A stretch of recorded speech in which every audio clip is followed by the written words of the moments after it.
All right, today I'm going to have my 44 mag caliber shootout. I have the Ruger Super Blackhawk here, and then I also have the Ruger 44 mag Carbine.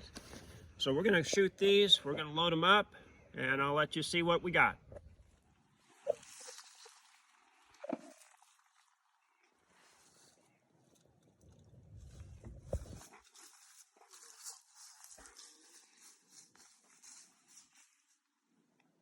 And the one thing with this scope, they sit up high enough that you can see through there and still see the iron sights.